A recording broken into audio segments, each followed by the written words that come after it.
ਸ਼੍ਰੋਮਣੀ ਅਕਾਲੀ ਦਲ ਬਾਦਲ ਤੋਂ ਅਲੱਗ ਹੋਏ ਪੂਰਵ ਵਿੱਤ ਮੰਤਰੀ ਪਰਮਿੰਦਰ ਸਿੰਘ ਢੀਂਡਸਾ ਅੱਜ ਮਾਨਸਾ ਜ਼ਿਲ੍ਹੇ ਦੇ ਦੌਰੇ ਤੇ ਪਹੁੰਚੇ। ਉਹਨਾਂ ਨੇ ਵਰਕਰਾਂ ਦੇ ਨਾਲ ਮੀਟਿੰਗਾਂ ਕੀਤੀਆਂ। ਸ਼੍ਰੋਮਣੀ ਅਕਾਲੀ ਦਲ ਦੇ ਖਿਲਾਫ ਪਾਰਟੀ ਬਣਾकर ਅਕਾਲੀ ਦਲ ਬਾਦਲ ਨੂੰ ਖੋਰਾ ਲਾਉਣਾ ਸ਼ੁਰੂ ਕਰ ਦਿੱਤਾ ਅਤੇ ਉਹਨਾਂ ਬਾਦਲ ਪਰਿਵਾਰ ਤੇ ਸਿਆਸੀ ਵਾਰ ਕਰਦੇ ਹੋਏ ਕਿਹਾ, ਸ਼੍ਰੋਮਣੀ ਅਕਾਲੀ ਦਲ ਬਾਦਲ ਪਰਿਵਾਰ ਦਾ ਹੀ ਕਬਜ਼ਾ ਹੈ। ਉਹਨਾਂ ਕਿਹਾ, ਜਿਸ ਨਾਲ ਪਾਰਟੀ ਦਾ ਨੁਕਸਾਨ ਹੋ ਰਿਹਾ ਹੈ। ਇਸ ਵਜ੍ਹਾ ਕਰਕੇ ਸ਼੍ਰੋਮਣੀ ਅਕਾਲੀ ਦਲ ਬਾਦਲ ਨੂੰ ਛੱਡ ਕੇ ਉਹ ਆਪਣੀ ਨਵੀਂ ਪਾਰਟੀ ਦਾ ਗਠਨ ਕਰ ਰਹੇ ਹਨ। ਹੁਣ ਉਹਨਾਂ ਨੇ ਆਪਣੇ ਨਾਲ ਦੱਸਿਆ ਕਿ ਵੱਡੇ ਵੱਡੇ ਅਕਾਲੀ ਦਲ ਦੇ ਨੇਤਾ ਜੁੜ ਰਹੇ ਹਨ। ਉਹਨਾਂ ਕਿਹਾ, ਅਕਾਲੀ ਦਲ ਪਾਰਟੀ ਬਾਦਲ ਪਰਿਵਾਰ ਦੇ ਕਬਜ਼ੇ ਕਾਰਨ ਹੀ ਆਪਣੇ ਸਿਧਾਂਤਾਂ ਤੋਂ ਭਟਕ ਚੁੱਕੀ ਹੈ। ਉਹਨਾਂ ਨੇ ਪਾਰਟੀ ਦੀ ਬਿਹਤਰੀ ਲਈ ਵਿਚਾਰ ਕਰਕੇ ਨਵੀਂ ਪਾਰਟੀ ਖੜੀ ਕਰਨ ਦਾ ਇੱਕ ਉਪਰਾਲਾ ਕੀਤਾ। ਉਹਨਾਂ ਕਿਹਾ ਕਿ ਗੁਰੂ ਗ੍ਰੰਥ ਸਾਹਿਬ ਦੀ ਬੇਅਦਬੀ ਸਮੇਂ ਵੀ ਉਹਨਾਂ ਨੇ ਬੋਲਿਆ ਸੀ। ਪੰਜਾਬ ਦੇ ਵਿੱਚ ਅਕਾਲੀ ਭਾਜਪਾ ਸਰਕਾਰ ਹੁੰਦੇ ਹੋਏ ਵੀ ਉਹਨਾਂ ਨੇ ਬੇਅਦਬੀ ਦੇ ਦੋਸ਼ੀਆਂ ਦੀ ਭਾਲ ਕਰਕੇ ਉਹਨਾਂ 'ਤੇ ਕਾਰਵਾਈ ਕਰਨ ਦੇ ਲਈ ਕਿਹਾ ਸੀ, ਪਰ ਸਰਕਾਰ ਵੱਲੋਂ ਉਸ ਨੂੰ ਅਣਦੇਖੀ ਕਰਕੇ ਇਸੇ ਤਰ੍ਹਾਂ ਹੀ ਛੱਡਿਆ ਗਿਆ ਅਤੇ ਹੁਣ ਕਾਂਗਰਸ ਸਰਕਾਰ ਵੀ ਉਹਨਾਂ ਦੇ ਨਕਸ਼ੇ ਕਦਮ 'ਤੇ ਹੀ ਚੱਲ ਰਹੀ ਹੈ। ਉਹ ਵੀ ਟਾਲ ਮਟੋਲ ਕਰ ਰਹੀ ਹੈ, ਪਰ ਕਿਸੇ ਨੂੰ ਵੀ ਇਨਸਾਫ ਨਹੀਂ ਦੇ ਰਹੀ। ਖਾਲਸਾ ਵਾਹਿਗੁਰੂ ਜੀ ਕੀ ਫਤਿਹ। ਸ਼੍ਰੋਮਣੀ ਅਕਾਲੀ ਦਲ ਬਾਦਲ ਹੈ ਜਿਹੜਾ ਉਹ ਆਪਦੀਆਂ ਪੰਥਕ ਲੀਹਾਂ ਤੋਂ ਭੜਕ ਚੁੱਕਿਆ। ਸ਼੍ਰੋਮਣੀ ਅਕਾਲੀ ਦਲ ਬਾਦਲ ਕਿਸਾਨਾਂ ਦੇ ਮੁੱਦੇ ਨੇ ਜਿਹੜੇ ਉਹ ਵੀ ਛੱਡ ਚੁੱਕਿਆ ਹੈਗਾ। ਆਰਡੀਨੈਂਸ ਜੋ ਕੇਂਦਰ ਸਰਕਾਰ ਨੇ ਹੁਣੇ ਜਾਰੀ ਕੀਤੇ ਨੇਗੇ ਤਿੰਨੇ ਕਿ ਕਿਸਾਨ ਵਿਰੋਧੀ ਆਰਡੀਨੈਂਸ, ਉਹਨਾਂ ਵਿੱਚ ਵੀ ਸ਼੍ਰੋਮਣੀ ਅਕਾਲੀ ਦਲ ਦਾ ਜੋ ਕਿਸਾਨ ਵਿਰੋਧੀ ਰਵੱਈਆ ਹੈ ਉਹ ਸਪਸ਼ਟ ਨਜ਼ਰ ਆਇਆ। ਇਸ ਤੋਂ ਪਹਿਲਾਂ ਚਾਹੇ ਉਹ 370 ਧਾਰਾ ਤੋੜਨੀ ਸੀ ਕਸ਼ਮੀਰ ਦੇ ਵਿੱਚੋਂ, ਉਸ ਦੇ ਵਿੱਚ ਵੀ ਇਹ ਸ਼੍ਰੋਮਣੀ ਅਕਾਲੀ ਦਲ ਆ ਜਿਹੜਾ ਉਹ ਰਾਜਾਂ ਨੂੰ ਵੱਧ ਅਧਿਕਾਰ ਵਾਲੇ ਮਸਲੇ 'ਤੇ ਥਿੜਕਿਆ, ਔਰ ਘੱਟ ਗਿਣਤੀਆਂ ਵਾਲੇ ਮਸਲੇ 'ਤੇ ਵੀ ਇਹ ਜਦੋਂ ਪਾਰਲੀਮੈਂਟ 'ਚ ਸਵਾਲ ਆਇਆ ਤਾਂ ਉੱਥੇ ਵੀ ਸ਼੍ਰੋਮਣੀ ਅਕਾਲੀ ਦਲ ਨੇ ਜਿਹੜਾ ਫੈਸਲਾ ਸੀਗਾ ਉਹ ਗਲਤ ਲੈਤਾ। ਘੱਟ ਗਿਣਤੀਆਂ ਪ੍ਰਤੀ ਜੋ ਕੇਂਦਰ ਸਰਕਾਰ ਦਾ ਨਜ਼ਰੀਆ ਉਹ ਮਤਲਬ ਉਸ ਦੇ ਉਲਟ ਜਾ ਕੇ ਇਹ ਉਹਨਾਂ ਦੇ ਪੱਖ 'ਚ ਜਿਹੜਾ ਫੈਸਲਾ ਲੈਤਾ।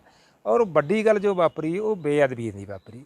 ਸ੍ਰੀ ਗੁਰੂ ਗ੍ਰੰਥ ਸਾਹਿਬ ਦੀ ਬੇਅਦਬੀ ਜੋ ਉਹ ਸ਼੍ਰੋਮਣੀ ਅਕਾਲੀ ਦਲ ਦੇ ਰਾਜ ਭਾਗ ਦੌਰਾਨ ਹੋ ਰਹੀ, ਔਰ ਜਿਹਨੇ ਸਮੁੱਚੇ ਸੰਸਾਰ ਦੇ ਇਹ ਸਿੱਖ ਜਗਤ ਨੂੰ ਬੜਾ ਬਲੂੰਦਰ ਕੇ ਰੱਖ ਦਿੱਤਾ ਸੀ। ਉਸ ਸਮੇਂ ਦੌਰਾਨ ਦੋਸ਼ੀ ਭਾਵੇਂ ਮਤਲਬ ਸਰਕਾਰ ਨੇ ਜਾਂ ਅਕਾਲੀ ਦਲ ਬਾਦਲ ਨੇ ਕੋਈ ਆਪ ਨਹੀਂ ਇਹ ਮਤਲਬ ਬੇਅਦਬੀ ਕਰਾਈ ਸੀ, ਪਰ ਜੋ ਰਾਜ ਭਾਗ ਸੀਗਾ ਉਹ ਸ਼੍ਰੋਮਣੀ ਅਕਾਲੀ ਦਲ ਦਾ ਸੀਗਾ, ਜਿਹਦੇ ਵਿੱਚ ਬਤੌਰ ਰਾਜ ਭਾਗ ਹੁੰਦਿਆਂ ਹੋਇਆਂ ਉਹ ਫਰਜ਼ ਬਣਦਾ ਸੀਗਾ ਕਿ ਦੋਸ਼ੀਆਂ ਨੂੰ ਛੇਤੀ ਫੜਿਆ ਜਾਂਦਾ, ਉਹਨਾਂ ਨੂੰ ਸਖਤ ਸਜ਼ਾਵਾਂ ਦਿੱਤੀਆਂ ਜਾਂਦੀਆਂ, ਜਦੋਂ ਕਿ ਇਹ ਕੁਝ ਨਹੀਂ ਹੋਇਆ। ਉਸ ਤੋਂ ਬਾਅਦ ਜੋ ਹੁਣ ਵੀ ਹੋ ਰਿਹਾ ਹੈਗਾ 267 ਸਰੂਪਾਂ ਦਾ ਸ੍ਰੀ ਗੁਰੂ ਗ੍ਰੰਥ ਸਾਹਿਬ ਜੀ ਦੇ ਸਰੂਪ ਗੁੰਮ ਹੋ ਜਾਣਾ, ਇਹ ਵੀ ਸਿੱਖ ਹਿਰਦਿਆਂ ਨੂੰ ਇਹਨਾਂ ਨੇ ਇਸ ਗੱਲ ਨੇ ਬਲੂੰਦਰ ਹੈਗਾ। ਸੋ ਇਹ ਕੁਝ ਘਟਨਾਵਾਂ ਸਨ ਅਤੇ ਸ਼੍ਰੋਮਣੀ ਗੁਰਦੁਆਰਾ ਪ੍ਰਬੰਧਕ ਕਮੇਟੀ ਅੰਦਰ ਜੋ ਪਿਛਲੇ ਸਮੇਂ 'ਚ ਘਪਲਿਆਂ ਦੀਆਂ ਜੋ ਜਾਂ ਐਂ ਕਹਿ ਲਓ ਟੈਂਡਰਾਂ ਦੇ ਮਸਲੇ 'ਤੇ ਜਿਸ ਕਿਸਮ ਦੇ ਕਮਿਸ਼ਨ ਚੱਲ ਰਹੇ ਸੀ, ਉਹ ਵੀ ਘਟਨਾਵਾਂ ਨੇ ਜਿਹੜੀਆਂ ਸ਼੍ਰੋਮਣੀ ਕਮੇਟੀ ਨੂੰ ਨਾਲ ਦੇਸ਼ ਔਰ ਦੁਨੀਆ ਵਿੱਚ ਬਦਨਾਮ ਹੈ ਜਿਹੜਾ ਉਹ ਇਸ ਰੂਪ 'ਚ ਕੀਤਾ ਜਾ ਰਿਹਾ ਹੈਗਾ। ਸੋ ਅਸੀਂ ਚਾਹੁੰਦੇ ਹਾਂ ਵੀ ਸ਼੍ਰੋਮਣੀ ਗੁਰਦੁਆਰਾ ਪ੍ਰਬੰਧਕ ਕਮੇਟੀ ਨੂੰ ਕਿਵੇਂ ਬਚਾਇਆ ਜਾਵੇ, ਸ਼੍ਰੋਮਣੀ ਗੁਰਦੁਆਰਾ ਪ੍ਰਬੰਧਕ ਕਮੇਟੀ ਨੂੰ ਕਿਵੇਂ ਇਹਨਾਂ ਦੇ ਪੰਜੇ 'ਚੋਂ ਕੱਢਿਆ ਜਾਵੇ, ਔਰ ਸ਼੍ਰੋਮਣੀ ਅਕਾਲੀ ਦਲ ਨੂੰ ਸਹੀ ਪੰਥਕ ਲੀਹਾਂ 'ਤੇ ਕਿਵੇਂ ਲਿਆਂਦਾ ਜਾਵੇ। ਸੋ ਇਸ ਕਰਕੇ ਅਸੀਂ ਇਹਨਾਂ ਨੂੰ ਛੱਡ ਕੇ ਸ਼੍ਰੋਮਣੀ ਅਕਾਲੀ ਦਲ ਢੀਂਡਸਾ ਸਾਹਿਬ ਨਾਲ ਜੁੜਨ ਜਾ ਰਹੇ ਹਾਂ। ਆਉਣ ਵਾਲੀਆਂ ਜਿਹੜੇ ਐਸਜੀਪੀ ਦੀਆਂ ਚੋਣਾਂ ਹੋਣਗੀਆਂ, ਤੁਹਾਡੀ ਜਿਹੜੀ ਪਾਰਟੀ ਵੱਲੋਂ ਐਲਾਨੇ ਜਾਣਗੇ ਉਮੀਦਵਾਰ?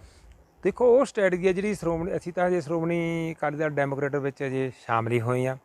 ਅਜੇ ਬਾਕੀ ਸਾਡਾ ਪ੍ਰੋਗਰਾਮ ਹੈ ਜਿਹੜਾ ਸਾਡੇ ਇਲਾਕੇ ਦੇ ਵਿੱਚ ਜਿੰਨੇ ਸਾਡੇ ਸਮਰਥਕ ਹੋਣਗੇ ਉਹਨਾਂ ਦਾ ਪ੍ਰੋਗਰਾਮ ਆਉਣ ਵਾਲੇ ਦਿਨਾਂ 'ਚ ਲੀਕਿਆ ਜਾਣਾ, ਅਤੇ ਉਸ ਤੋਂ ਬਾਅਦ ਜਿਹੜਾ ਹੈਗਾ ਸ਼੍ਰੋਮਣੀ ਅਕਾਲੀ ਦਲ ਡੈਮੋਕ੍ਰੇਟ ਉਹ ਕਿੱਧਰ ਨੂੰ ਫੈਸਲੇ ਲੈਂਦੀ ਹੈ ਉਹ ਬਾਅਦ ਦੇ ਵਿੱਚ ਹੈ। ਪਹਿਲਾਂ ਤਾਂ ਪਾਰਟੀ ਸਾਰੀ ਹੈ ਜਿਹੜੀ ਉਹ ਮੁਹਿੰਮ ਚੱਲ ਰਹੀ ਹੈ। ਕੋਈ ਅਕਾਲੀ ਦਲ ਨੂੰ ਅੱਡ ਨਹੀਂ ਕੀਤਾ, ਅਸੀਂ ਤਾਂ ਅਕਾਲੀ ਦਲ ਨੂੰ ਮੁੜ ਸਥਾਪਿਤ ਕਰਨ ਲਈ ਯਤਨ ਕਰ ਰਹੇ ਹਾਂ। ਅਕਾਲੀ ਦਲ ਕੀ ਹੈ?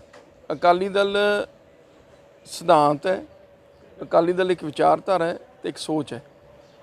ਅਸੀਂ ਉਹਨੂੰ ਮਜ਼ਬੂਤ ਕਰਨ ਲਈ ਲੱਗੇ ਹਾਂ ਜਿਹੜੀ ਸਰਦਾਰ ਸੁਖਬੀਰ ਸਿੰਘ ਬਾਦਲ ਜੀ ਦੀ ਅਗਵਾਈ ਦੇ ਵਿੱਚ ਇਹ ਸਾਰੀਆਂ ਚੀਜ਼ਾਂ ਤੋਂ ਅਕਾਲੀ ਦਲ ਤਿੜਕ ਗਿਆ। ਸਿਧਾਂਤ ਵੀ ਛੱਡਤੇ, ਵਿਚਾਰਧਾਰਾ ਵੀ ਛੱਡਤੀ, ਮੁੱਦੇ ਵੀ ਛੱਡਤੇ, ਪੰਜਾਬ ਦੇ ਪੰਥਕ ਮੁੱਦੇ ਵੀ ਛੱਡਤੇ, ਅਤੇ ਫਿਰ ਅਕਾਲੀ ਦਲ ਕਾਹਦਾ ਰਹਿ ਗਿਆ? ਉਹ ਤਾਂ ਕੋਈ ਮੈਂ ਸਮਝਦਾ ਅਕਾਲੀ ਕਹਾਉਣ ਦਾ ਉਹਨਾਂ ਨੂੰ ਹੱਕ ਨਹੀਂ ਜਦ ਉਹ ਅਕਾਲੀ ਦਲ ਦੀ ਕਿਸੇ ਜਿਹੜੀ ਸੋਚ 'ਤੇ ਹੀ ਨਹੀਂ ਚੱਲਦੇ। ਸੋ ਅਸੀਂ ਇੱਕ ਮੁਹਿੰਮ ਤੋਰੀ ਹੈ ਅਕਾਲੀ ਦਲ ਨੂੰ ਬਚਾਉਣ ਦੀ, ਕਿਉਂਕਿ ਅੱਜ ਅਕਾਲੀ ਦਲ ਦਾ ਭਵਿੱਖ ਖਤਰੇ ਦੇ ਵਿੱਚ ਹੈ। ਜਿਸ ਤਰੀਕੇ ਦੇ ਨਾਲ ਉਹ ਚੱਲ ਰਹੇ ਨੇ, ਜਿਸ ਤਰੀਕੇ ਦੇ ਨਾਲ ਲੋਕਾਂ ਦੇ ਵਿੱਚ ਅਕਾਲੀ ਦਲ ਪ੍ਰਤੀ ਰੋਸ਼ ਹੈ, ਉਸ ਕਰਕੇ ਅੱਜ ਸਮੇਂ ਦੀ ਲੋੜ ਮੁਤਾਬਕ ਢੀਂਡਸਾ ਸਾਹਿਬ ਨੇ ਫੈਸਲਾ ਕੀਤਾ ਕਿ ਅਸੀਂ ਆਪਣੇ ਸਾਰੇ ਸਾਥੀਆਂ ਨੂੰ ਲੈ ਕੇ ਅਕਾਲੀ ਦਲ ਨੂੰ ਬਚਾਵਾਂਗੇ, ਅਕਾਲੀ ਦਲ ਦੀ ਸੋਚ ਨੂੰ ਜਿਹੜਾ ਬਚਾਵਾਂਗੇ, ਉਹ 'ਤੇ ਚੱਲਾਂਗੇ। ਚਾਹੇ ਪੰਜਾਬ ਦੇ ਮਸਲੇ ਨੇ, ਚਾਹੇ ਪੰਥਕ ਮੁੱਦੇ ਨੇ, ਅਸੀਂ ਉਹ 'ਤੇ ਪੂਰਾ ਠੋਕ ਕੇ ਪਹਿਰਾ ਦੇਵਾਂਗੇ। ਕਦੇ ਵੀ ਉਹਨਾਂ ਦੇ ਬਰਖਲਾਫ ਕੋਈ ਸਮਝੌਤਾ ਨਾ ਅਸੀਂ ਕਰਾਂਗੇ ਤੇ ਨਾ ਹੀ ਅਸੀਂ ਸਹਿਣ ਕਰਾਂਗੇ। ਪੰਜਾਬ ਦੇ ਮੁੱਦਿਆਂ ਲਈ ਲੜਾਈ ਲੜਾਂਗੇ। ਪਾਰਟੀ ਅਲੱਗ ਰੱਖੋਗੇ ਜਾਂ ਕਿਸੇ ਨਾਲ ਸਮਝੌਤਾ ਕਰੋਗੇ? ਕਿਸੇ ਦੇਖੋ, ਪਹਿਲੀ ਗੱਲ ਤਾਂ ਅਸੀਂ ਹਜੇ ਪਾਰਟੀ ਨੂੰ ਮਜ਼ਬੂਤ ਕਰਾਂਗੇ, ਫਿਰ ਸਮਾਂ ਆਉਣ 'ਤੇ ਪੰਜਾਬ ਦੇ ਹਿੱਤਾਂ ਨੂੰ ਮੁੱਖ ਰੱਖ ਕੇ ਜੋ ਵੀ ਪੰਜਾਬ ਦੇ ਭਲੇ ਲਈ ਫੈਸਲਾ ਲੈਣਾ ਪਿਆ ਅਸੀਂ ਲਵਾਂਗੇ। ਪਰ ਉਹ ਸਮੇਂ ਦੇ ਨਾਲ ਬਾਕੀ ਸਾਰੇ ਜਦ ਸਾਡੇ ਆਗੂਆਂ ਨਾਲ ਵਿਚਾਰ ਚਰਚਾ ਕਰਕੇ ਆਉਣ ਤੋਂ ਹਜੇ, ਕਿਉਂਕਿ 1.5 ਸਾਲ ਦਾ ਸਮਾਂ ਪਿਆ ਚੋਣਾਂ ਦੇ ਵਿੱਚ, ਚੋਣਾਂ ਤੋਂ ਕੁਝ ਸਮਾਂ ਪਹਿਲਾਂ ਸਾਰੇ ਚੀਜ਼ਾਂ ਵਿਚਾਰੀਆਂ ਜਾਣਗੀਆਂ। ਉਸ ਤੋਂ ਪਹਿਲਾਂ ਅਸੀਂ ਪਾਰਟੀ ਦੀ ਮਜ਼ਬੂਤੀ ਲਈ ਕੰਮ ਕਰਾਂਗੇ। ਅੱਜ ਜ਼ਿਲ੍ਹੇ ਮਾਨਸਾ ਦੇ ਵਿੱਚ ਆਏ ਹੋ ਜੀ, ਕਿਹੜੇ ਤੁਹਾਡੇ ਕਿੰਨੇ ਕੁ ਲੀਡਰ ਜਿਹੜੇ ਤੁਹਾਡੀ ਪਾਰਟੀ ਦਾ ਜਿਹੜਾ ਪੱਲਾ ਫੜਿਆ ਹੈਗਾ? ਦੇਖੋ, ਬਹੁਤ ਇਹ ਗੱਲ ਗਿਣਤੀ ਦੀ ਨਹੀਂ ਹੈ।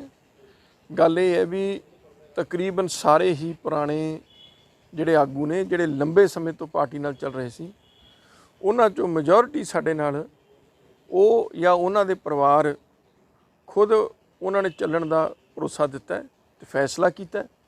ਸਾਨੂੰ ਬਹੁਤ ਵੱਡਾ ਬਲ ਮਿਲਿਆ ਹੈ। ਮੈਂ ਤਾਂ ਸਾਰਿਆਂ ਦਾ ਹੀ ਤਹਿ ਦਿਲੋਂ ਧੰਨਵਾਦ ਕਰਦਾ। ਤੇ ਇੱਕੋ ਹੀ ਗੱਲ ਦਾ ਅਸੀਂ ਦੁਬਾਰੇ ਮੈਂ ਇਹ ਕਹਿਣਾ ਚਾਹੁੰਦਾ ਕਿ ਅਸੀਂ ਅਕਾਲੀ ਦਲ ਦੇ ਸਿਧਾਂਤਾਂ 'ਤੇ ਠੋਕ ਕੇ ਪਹਿਰਾ ਦੇਵਾਂਗੇ, ਪੰਜਾਬ ਦੇ ਲਈ ਲੜਾਈ ਲੜਾਂਗੇ ਤੇ ਕਦੇ ਵੀ ਪੰਜਾਬ ਨੂੰ ਤੇ ਪੰਥ ਨੂੰ ਪਿੱਠ ਨਹੀਂ ਦਿਖਾਵਾਂਗੇ।